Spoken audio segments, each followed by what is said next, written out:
Assalamualaikum warahmatullahi wabarakatuh. Semangat pagi, apa kabar adik-adik sekalian?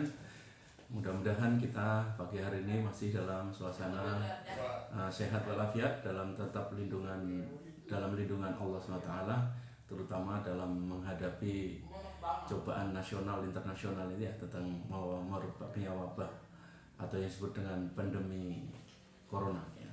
Mudah-mudahan kita semua peserta Latsar, peserta keluarga dapat perlindungan dari Allah SWT.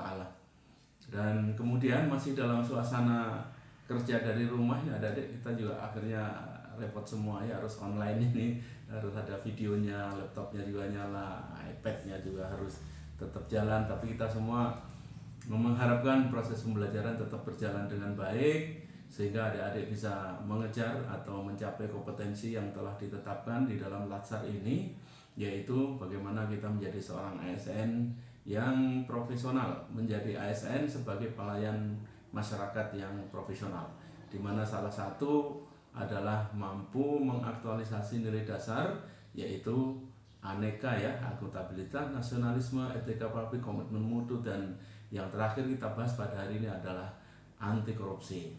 Tetap semangat adik-adik, karena yang akan kita lawan ini juga sesuatu yang tidak kalah ngerinya dengan pandemi kita hari ini, yaitu penyakit bangsa ini yang disebut dengan korupsi.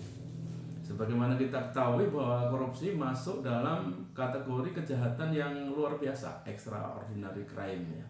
Bukan hanya karena ekshalasinya pelakunya yang dari pusat sampai desa, bahkan bukan hanya frekuensinya, hampir tiap hari kita melihat di televisi itu tentang kasus-kasus korupsi. Tapi yang paling ngeri adalah karena dampak yang ditimbulkannya, yang dapat merusakkan sendi-sendi kehidupan kita, baik kehidupan individu, keluarga, bermasyarakat, berbangsa dan bernegara, bahkan citra Indonesia di mata dunia internasional bisa tercoreng kalau korupsi ini tidak bisa kita kendalikan.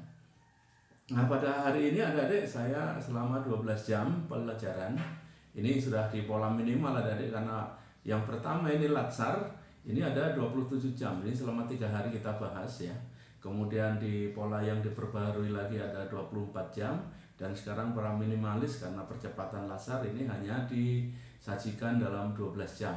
Dan karena 12 jam ini learning, jadi kita harapkan padat. Asumsinya adik-adik sekarang generasi milenial sudah lebih melek ya terhadap teknologi, bisa mendownload materi-materinya, akhirnya bisa belajar sendiri, kemudian mencocokkan kompetensi apa yang perlu kita kuasai lebih dalam lagi.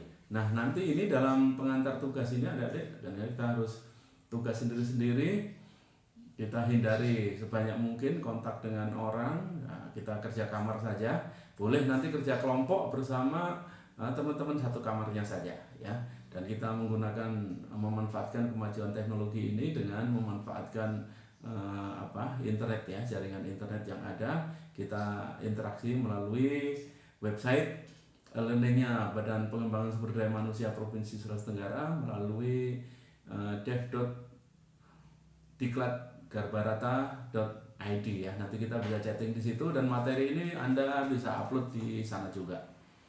Baik, adik-adik, memulai ini tentu saya referensi kita bersyukur bahwa kita punya keistimewaan dibanding dengan modul-modul yang lain ya. Modul kita ini disusun bersama dengan Komisi Pemberantasan Korupsinya yang bisa diperiksa di sampulnya itu. Nah, oleh karena itu untuk memperkaya wawasan kita, saya persilahkan adik-adik nanti bisa berkunjung ke websitenya Rumah KPK ya acch.kpk.go.id. Nanti adik-adik bisa download di situ informasi semua lengkap tentang KPK, dan nanti juga kita silahkan mendownload buku-buku e-book yang disiapkan oleh KPK secara gratis. Adik-adik, ada buku bagus ya, Kapita Selekta dan Beban Biaya Sosial Korupsi. Nanti hampir buku pokok bahasan kita itu ada di situ semua. Kemudian ada buku saku gratifikasi, ini korupsi yang paling umum ya, yang justru belum banyak dipahami oleh ASN terutama, padahal ini dianggap sebagai akar dari terjadinya tindak pidana korupsi yang lebih besar adanya gratifikasi. Oleh karena itu kita sebagai ASN harus mengenal lebih lanjut tentang saku gratifikasi ini.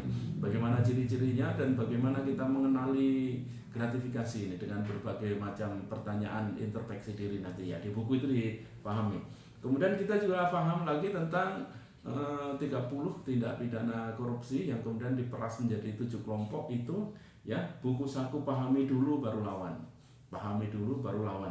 Kemudian ternyata sejak para pendiri bangsa kita sudah banyak ternyata tokoh-tokoh berintegritas yang anti korupsi yang kita bisa menjadikan suri toladan. Ya, kita bisa jadikan contoh dalam pelaksanaan tugas kita, mengemban tugas kita sehari-hari dalam buku Oranges Integrity ya. Nanti bisa adik-adik download dan saya gabungkan juga dengan satu materi yang bagus juga dari KPK ini, semua bisa beraksi.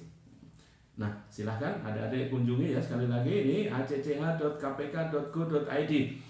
Nanti materinya ada di situ semua, nanti kata kuncinya adik-adik silahkan ya. Nanti saya share ini materi ini juga kepada adik-adik semua. Nah, dalam mata pelatihan kita ini sebenarnya tujuan pembelajarannya hanya 2 saja adik-adik, yaitu bagaimana kita peserta mampu membentuk perilaku jujur dan amanah, jujur dan tanggung jawab dalam pelaksanaan tugas. Dan yang kedua adalah bagaimana peserta mampu berperan serta dalam pencegahan korupsi di lingkungannya. Jadi bekerja jujur dan amanah, kemudian setelah jujur dan amanah, ya itu tadi kita langsung mengembangkan itu di lingkungan kita masing-masing ya, terutama mulai dari lingkungan terkecil kita. Ada istilahnya 3 UR itu, teman sekasur, teman sedapur, teman sesumur ya.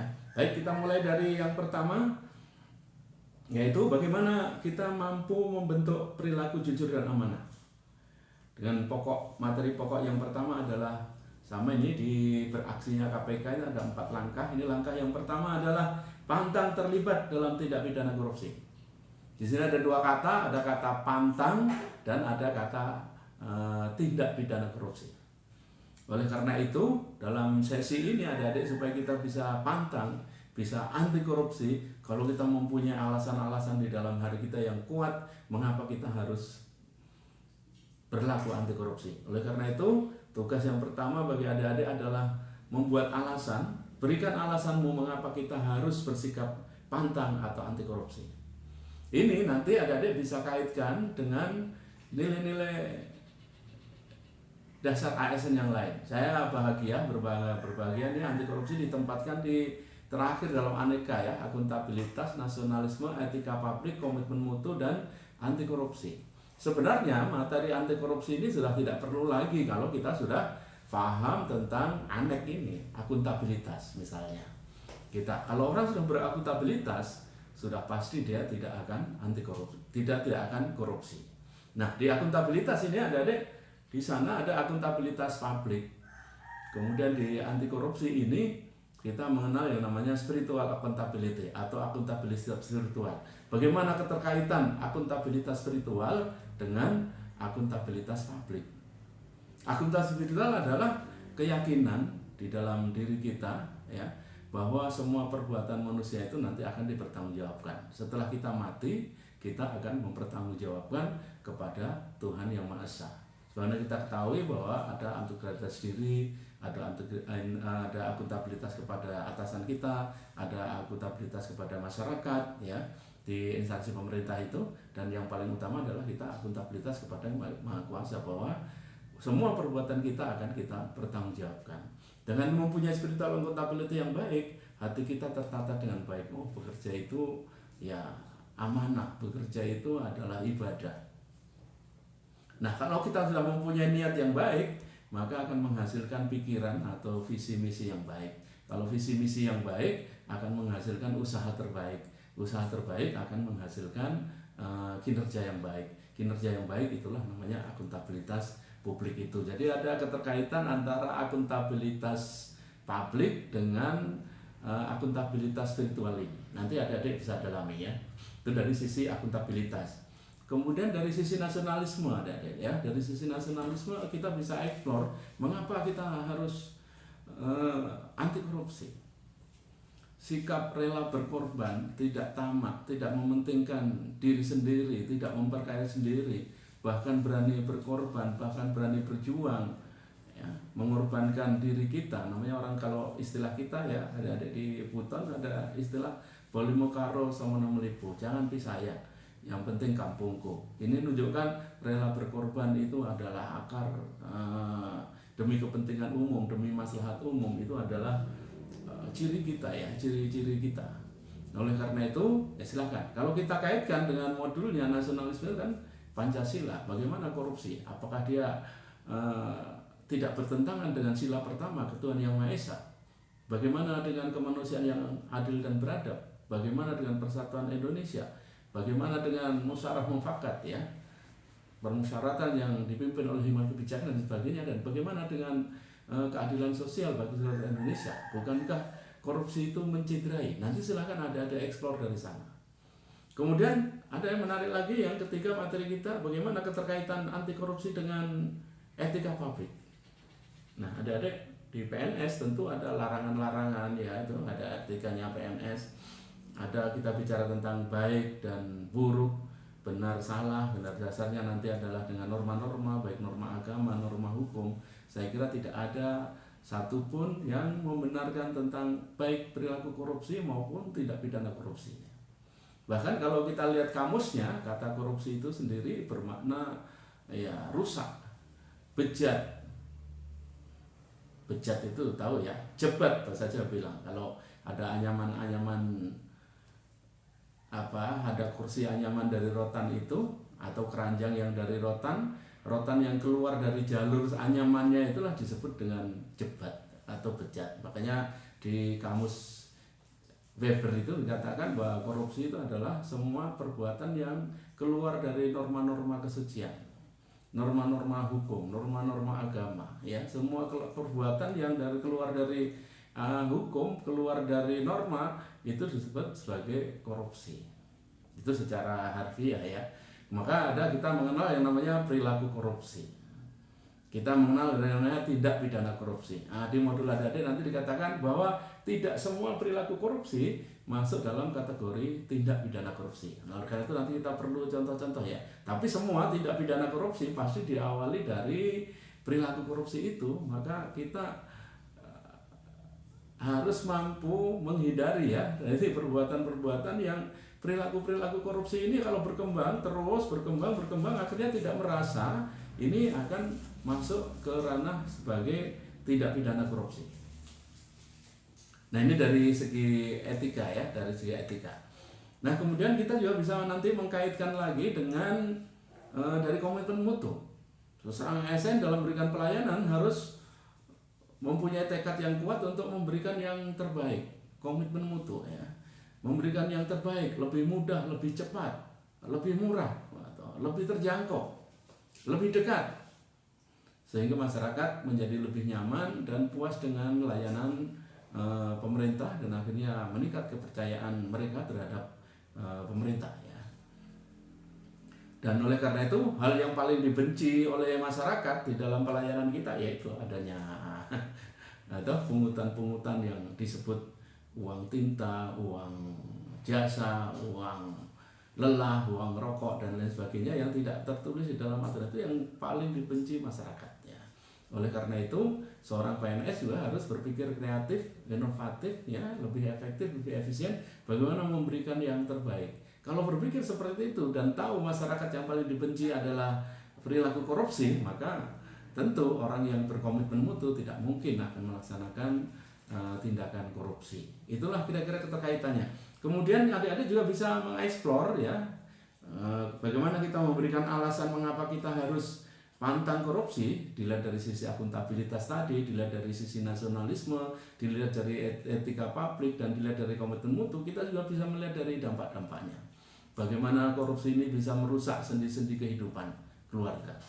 Bagaimana korupsi ini bisa merusak tatanan bermasyarakat, berbangsa dan bernegara. Bagaimana karir kita kalau ada lingkungan di korupsi. Maka di modulnya ada tidak heran dikatakan situ ya, bahwa apapun tujuan kita, baik tujuan besar atau tujuan kecil, tidak akan tercapai kalau dalam pelaksanaannya masih ada korupsi di situ. Nah, silahkan nanti dieksplor adik-adik, berikan alasan sebanyak-banyaknya. Saya ingin kalau bisa adik-adik membuat satu lembar ya tentang alasan-alasan kita mengapa kita harus bersikap anti korupsi ini. Oke, selamat. Yang pertama. Kemudian yang kedua tadi sudah saya jelaskan, kita harus bisa mengidentifikasi, membedakan apa itu makna korupsi ya. Kemudian apa itu perilaku korupsi dan apa itu tindak pidana korupsi. Tentu hari ini kita harus melihat ya makna-makna harfiahnya, kemudian pengertian-pengertian dari para pakar. Kemudian kita harus mampu membuat contoh perilaku korupsi dan tindak pidana korupsi. Oleh karena itu kita perlu mendownload juga ya undang-undang tentang tipikor. Jangan lupa undang-undang nomor 31 tahun 99, yaitu undang-undang nomor 20 tahun 2001. Itu kitab sucinya istilahnya tentang tindak pidana korupsi yang ada di Indonesia. Nah, di situ ada 30 perilaku tindak pidana korupsi yang kalau diperas menjadi 7 kelompok ya, dan yang paling utama bagi kita semua ya, mulai dari kerugian keuangan negara, suap menyuap, pemerasan ya, kemudian gratifikasi, benturan kepentingan dalam benturan kepentingan dalam pengadaan, ada gratifikasi, ada penggelapan dalam jabatan. Tentu yang paling banyak itu kalau staf di depan ya, seperti kita staf yang baru mulai ya, biasanya ada di gratifikasi, kemudian juga ada di dalam penggelapan jabatan. Nah, oleh karena itu nanti perlu dipelajari, dipahami. Dan di undang-undang itu juga dijelaskan bahwa ini salah kaprah yang selama ini dikatakan bahwa korupsi itu harus merugikan keuangan negara ya, padahal tidak harus ya masuk dalam kategori tidak pidana korupsi. Itu artinya kerugian keuangan negaranya itu tidak langsung. Misalnya kasus suap menyuap, kasus pemerasan, kadang itu tidak ada kerugian keuangan negaranya, tapi itu masuk dalam kategori tidak pidana korupsi. Oleh karena itu nanti ada dipahami, silahkan dibaca bagaimana bunyi pasal-pasalnya supaya kita lebih paham. Nah, nanti kita adik-adik silahkan juga nanti saya kirim film pendek juga dari KPK ya tentang gratifikasi supaya kita mengenal itu. Nanti dia ceritakan itu dari Isaac Newton itu menemukan bahwa hukum gravitasi itu buah apel jatuh ke bawah, kalau gratifikasi justru apelnya naik ke atas. Ini tentu bukan sulap, bukan sihir. Nanti lebih mendalamnya lagi untuk pahamnya, nih filmnya durasinya hanya 8 menit, nanti silahkan adik-adik tonton ya. Nah, oleh karena itu perlu nanti kita tulis ya, ada 7 kelompok tindak pidana korupsi apa saja, kemudian gratifikasi ini penting, apa itu gratifikasi, dan bagaimana mengenali sebuah pemberian adalah gratifikasi yang wajib ditolak. Gratifikasi sebenarnya netral ya, dia akan menjadi barang terlarang ketika ada syarat-syaratnya. Itu nanti silahkan dibaca sendiri. Ada pemberian berkaitan dengan jabatan kita dan tidak dilaporkan ke KPK. Nanti silahkan dipelajari bagaimana ini bisa menjadi, kalau mengidentifikasi sebuah pemberian ini pemberian ikhlas atau pemberian yang bermotif yang kita khawatirkan ini menjadi gratifikasi ya. Ini topik kita yang pertama, bagaimana kita pantang terlibat dalam tindak pidana korupsi. Setelah kita mengenali apa itu tindak pidana korupsi, kemudian kita pantang. Kenapa kita pantang? Dilihat dari nilai-nilai dasar tadi maupun dilihat dari dampaknya. Silahkan dieksplor ya adik-adik ya.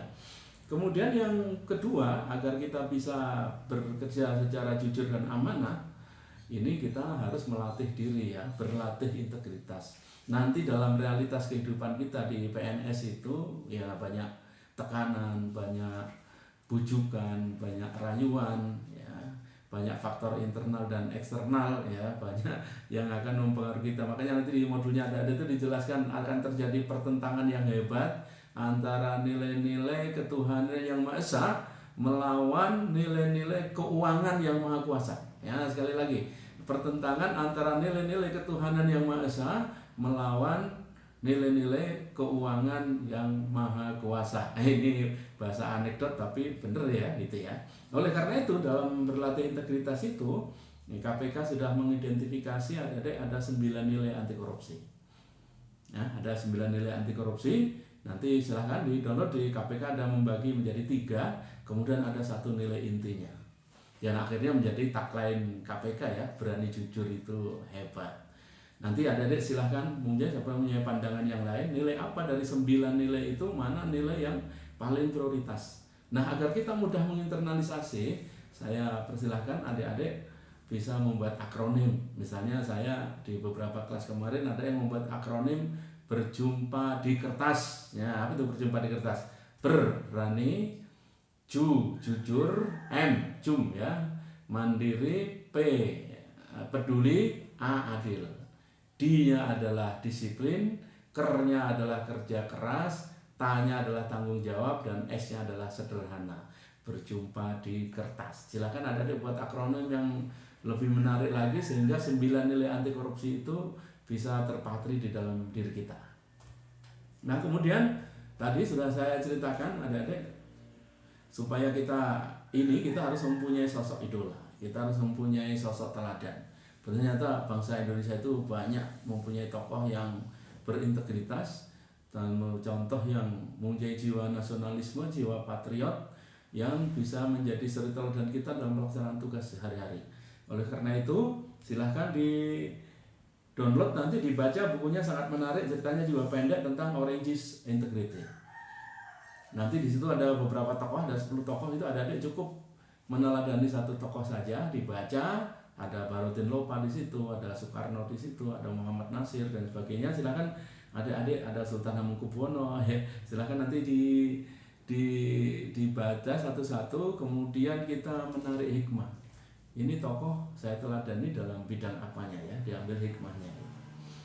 Kemudian ada juga kita perlu berlatih, kita namanya berlatih integritas ini tidak datang begitu saja. Kita ini masih pegawai baru dan perjalanan kita masih panjang. Gangguan cobaan ya, dari jelas ya, dari musuh kita, dari iblis, dari manusia berhati iblis dan sebagainya dan seterusnya. Anda perlu memantapkan di dalam diri kita. Nilai-nilai 9 itu bagaimana tetap masuk, bagaimana kuat. Keimanan saja naik dan turun ya. Kalau kita tidak memperkuat ini, integritas kita ini, maka akan mudah sekali terganggu atau mudah sekali terpengaruh. Oleh karena itu, silahkan nanti dibaca modul, di situ ada yang namanya inside out dan outside in. Ada juga ada multi protection integrity. Ada di situ, nanti silahkan dibaca semua, silahkan dituangkan. Kalau saya sudah memudahkannya, kalau nilai-nilai anti korupsi itu belum masuk di dalam diri kita, supaya masuk di dalam diri kita ya, tentu lingkungan yang baik itu sangat mempengaruhi. Oleh karena itu kita harus berada pada bergaul, mempunyai lingkungan yang baik ya. Makanya saya istilahnya kadang-kadang kita harus menjadi telur asin ya. Telur itu menjadi asin karena mampu menyerap asin garam dari luarnya, kemudian setelah asin dia menjadi lebih enak dimakan. Yang suka ya, saya ini penggemar telur asin. Kemudian supaya lebih awet, lebih nikmat karena kita mampu menyerap nilai-nilai kebaikan yang dari luar. Ada juga yang namanya kebaikan sudah dari dalam, bagaimana kita mempertahankan, kita bisa tahan terhadap berbagai cobaan, berbagai gangguan. Silahkan ada di situ. Kemudian ada namanya MPI ya, kita 1000 kali dulu berpikir sebelum melakukan kejahatan. Baikkah ini, dosakah ini, surgakah ini, apa dampaknya? Bertanya terus di dalam hati sebelum kita memutuskan sesuatu ya. Apalagi ini ada definisi dosa itu, kalau dari bahasa agamanya adalah kalau kita berbuat sesuatu itu ada grek-grek di dalam hati, ada tidak nyaman di dalam hati. Silahkan nanti dipelajari, kemudian dituangkan menurut bahasanya adik-adik. Nah, kemudian supaya kita mempunyai aksi yang nyata, saya ingin adik-adik membuat sebuah rencana ya. Rencana aktualisasi nilai anti korupsi dalam tugas sehari-hari. Kalau guru bagaimana, kalau dokter bagaimana, kalau perawat bagaimana, tugas sehari-hari kita ingin menerapkan 9 nilai itu dan menerapkan 9 nilai untuk menghindari 7 kelompok tipikor itu. Ya tidak harus satu ya. Misalnya sering gratifikasi ya. Mungkin markup, misalnya dalam pelaksanaan tugas-tugas itu ya. Misalnya dokter membuat resep. Nah, apa gangguannya di situ? Nilai-nilai anti korupsi yang diterapkan apa? Kemudian anti korupsinya apa? Misalnya ada kepentingan-kepentingan yang lain. Membuat keterangan sehat, anamnesa misalnya, kunjungan ya, ada pasien BPJS, non BPJS dan sebagainya. Silakan nilai-nilai anti korupsinya diterapkan dan tindak pidana korupsi apa yang harus silakan dibuat dalam sebuah tabel. Ada contohnya nanti saya berikan tabelnya. Kemudian KPK juga ini yang kedua, jadi itu tadi yang pertama ya, kita bisa bekerja jujur dan amanah ada dua materi pokok ya. Yang pertama adalah pantang terlibat dalam tindak pidana korupsi, yang kedua berlatih integritas. Sekarang kita masuk di materi pokok yang kedua, yaitu kita harapkan nanti kita mampu berperan serta dalam pencegahan korupsi di lingkungan kita. Nah, di sini ada materi pokoknya yang dari KPK ini adalah memilih salah satu peran dalam pemberantasan korupsi. Sebagaimana kita ketahui ya, ini di dalam pemberantasan korupsi, kata pemberantasan kalau menurut undang-undang KPK itu sudah masuk dalam kata pencegahan ya. Maka strategi yang ditempuh selama ini adalah ada namanya strategi represif dengan menangkapi, menghukum orang-orang yang terlibat dalam tindak pidana korupsi. Dengan berbagai dinamikanya, banyak protes apa segala macam, bagaimana hukuman mati dan sebagainya, itu apa terlalu ringan atau terlalu berat, bagaimana ini hukuman yang membuat jera dan sebagainya dan seterusnya. Nah, itu sudah para aktivis anti korupsi sudah bahas itu. Adik-adik, apa kemudian bagi ASN, apa perannya dalam represif? Tentu adalah lapor ya. Oleh karena itu perlu kita pelajari sebagai warga masyarakat. Kita harus ya memahami bagaimana mekanisme lapor kalau terjadi tindak pidana korupsi di sekitar kita, atau berani mengingatkan atau berani melaporkan, ada mekanisme. Kemudian bagaimana undang-undang kita memproteksi terhadap orang yang berani melapor terhadap pelaku tindak pidana korupsi, dan syarat-syaratnya apa, silahkan nanti dipelajari di situ. Kemudian ada juga di perbaikan sistem ya, preventif ini ada di perbaikan sistem. Dalam ini SOP pelayanan, adik-adik perlu di peran kita nanti bagaimana memperbaiki sistem-sistem agar kita bisa minimalisir kontak ya, minimalisir terjadinya tindak pidana korupsi. Salah satunya adalah bagaimana di layanan-layanan itu tidak ketemu dengan para pihak ya, hingga terjadinya deal-deal yang tidak diinginkan. Ini makanya ada perbaikan sistem, dan nanti bagaimana internet ini ternyata bisa membantu kita. Nanti perbaiki SOP, kemudian juga ada yang namanya Island of Integrity. Banyak sekali ya, laporan kekayaan, kemudian ada zona integritas, ada fakta integritas. Pada prinsipnya kita sendiri juga, setiap PNS sudah mengucap janji PNS, dan para pejabat juga sudah mengungkapkan sumpah ya. Nah, kalau kita cermati sumpah itu, pada sumpah pegawai dan janji pegawai, pada prinsipnya adalah untuk tidak korupsi, karena tidak memberikan janji, tidak menerima janji dan sebagainya, itu diungkapkan oleh para pejabat-pejabat kita. Nah, kemudian kita di level masyarakat, apalagi nih bapak-bapak guru dan sebagainya, untuk terlibat di dalam peran yang ketiga itu edukasi. Ini setiap masyarakat bisa ya menjadi penyuluh anti korupsi, bisa, bahkan tukang-tukang becak bisa, di masjid juga bisa. Bagaimana kita menjadi sebuah gerakan-gerakan besar bahwa korupsi ini bisa kita lawan bersama. Kalau nggak ada kepedulian dari kita bersama, ya akhirnya bisa menggurita. Oh, ternyata nggak apa-apa. Kita ini permisif ya, kita ini permisif. Kemudian kita perlu juga mereframe culture ya, reframing culture. Karena banyak-banyak kalimat-kalimat di kita ini sudah meleset menjadi misalnya kata gotong royong, kekeluargaan, musyawarah mufakat, akhirnya menjadi kolusi, akhirnya menjadi nepotisme, akhirnya menjadi akhirnya korupsi itu ya. Nah, ini diedukasi penting. Bagi guru, bagaimana nanti rancangan aktualisasinya membuat di kelas itu ada semacam kantin kejujuran ya. Kemudian ada lagi juga bengkel anti korupsi, silahkan dikembangkan ya. Membuat lomba-lomba poster, lomba-lomba puisi yang ada kaitannya semangat dengan anti korupsi. Silahkan nanti adik-adik membuat ini. Kemudian yang berikutnya, tugas yang terakhir adalah mengajak orang lain untuk melakukan hal yang sama. Ya. Tadi ada 3 langkah ya, tadi pantang terlibat, kemudian berlatih integritas, memilih salah satu peran, apakah di represif, preventif maupun di edukasi. Preventif termasuk edukasi tadi ya. Kemudian ini mengajak orang lain. Di sini adik-adik saya hanya minta aja kita tunjukkan semangat anti korupsi kita kepada masyarakat. Berani ya, posisi kita di mana? Kita berani menunjukkan posisi kita anti korupsi. Nah, kita sudah belajar anti korupsi 1 hari, pasti semangat kita membara ya dalam rangka menjadi ASN yang profesional ini. Oleh karena itu nanti saya minta adik-adik setiap peserta membuat status atau meme atau caption gambar di internet, banyak sekali gambar-gambar yang KPK itu ya. Silahkan nanti buat caption ya, atau kita buat gambar sendiri, silahkan membuat poster sendiri, kita foto, atau bagaimana aktivitas kita yang menunjukkan kita anti korupsi ya. Silahkan membuat status, meme, caption, gambar atau video pada akun media sosial kita tentang semangat anti korupsi yang harus kita tularkan di masyarakat kita. Nah, nanti saya minta tolong kepada ketua kelas untuk bisa men-screenshot ya hasil status, meme, dan caption yang telah dibuat oleh para peserta.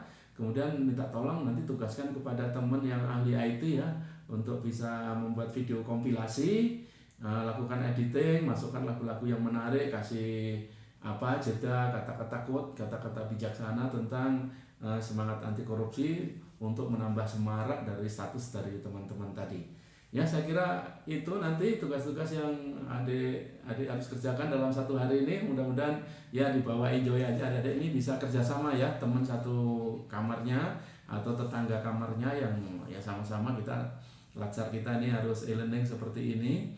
Ya, silahkan satu kamar atau tetangga kamar yang maksimal 4 orang saja, maksimal 4 orang, dan tetap menjaga jarak ya, tetap menjaga kesehatan. Ada himbauan dari Gubernur Jawa Tengah untuk tidak terlalu capek. Kalau tugasnya banyak nanti malah daya tahan tubuh berkurang. Oleh karena itu saya minta adik-adik semua untuk menjaga kesehatan ya. Ini menjaga jarak itu diantara kita, tetap kita patuhi, tetap makan yang banyak vitamin, jaga kesehatan sehingga pandemi corona ini tetap berlangsung. Tetapi proses pembelajaran kita juga tetap berjalan, kompetensi yang diharapkan ini bisa adik-adik raih. Nah, sebagai catatan ya adik-adik, saya ingin nanti dalam membuat resumenya yang sudah saya sampaikan ini tadi, adik-adik membuatnya menarik lah, pakai infografis. Kemudian di kelas kemarin saja yang golongan 2, adik-adik di BPSDM ya, di kampus BPSDM itu mereka mampu membuat yang baik nih. Ini contohnya ya, adik-adik saya tunjukkan ini. Ini saya tunjukkan. Nah, mereka sudah mampu membuat seperti ini. Jadi dalam satu sub pokok bahasan tadi yang saya jelaskan, dibuat ya posternya yang menarik. Sehingga ini sebenarnya kalau dalam normal saya mau adakan lomba poster ini dengan topik yang berbeda-beda, nanti kita tayangkan itu kita centelkan atau kita print atau kita gambar, kemudian kita display di sepanjang lorong kita mau makan di luar atau di dekat musola itu, sehingga orang-orang bisa melihat. Tapi karena kita dilarang kerumunan ini ya, saya harap nanti resumnya adik-adik cukup buat seperti ini saja ya. Ini buat infografis yang menarik. Nah, itu buat topik bahasannya. Setiap topik bahasan begitu 1 lembar dan informatif ya. Kembangkan itu dengan pertanyaan-pertanyaan 5W1H. Saya yakin adik-adik milenial ya, banyak kita bisa menggunakan internet, bisa kita editing sana sini. Tapi yang paling penting dalam proses editing, dalam proses copy paste misalnya, kita ada diskusi-diskusi dengan teman, sehingga apa yang kita bahas ini bisa kita pahami, kita internalisasi di dalam diri kita. Bukan hanya tampilan, tapi kita di dalam itu juga memahami apa yang dimaksud dengan semangat anti korupsi. Oke, adik-adik, saya kira demikian yang kami sampaikan. Tetap semangat, dan nanti ini semua tugas-tugas kita masukkan di, sekali lagi ya, di dev.diklatgarbarata.id. Ya, silahkan nanti tugas di sana, dan kalau belum nanti silahkan chat melalui WA saya, nanti ada di bahan tayang itu ada nama dan WA saya, kemudian ada akun juga Facebook saya, dan ada di Instagram atau Twitter. Tapi kita pakai jalur yang resmi ini supaya bisa dipantau oleh penyelenggara aktivitas kita. Oke, selamat bekerja adik-adik, tetap semangat. Mohon maaf atas ketidaknyamanan ini. Billahi taufiq wal hidayah. Wassalamualaikum warahmatullahi wabarakatuh.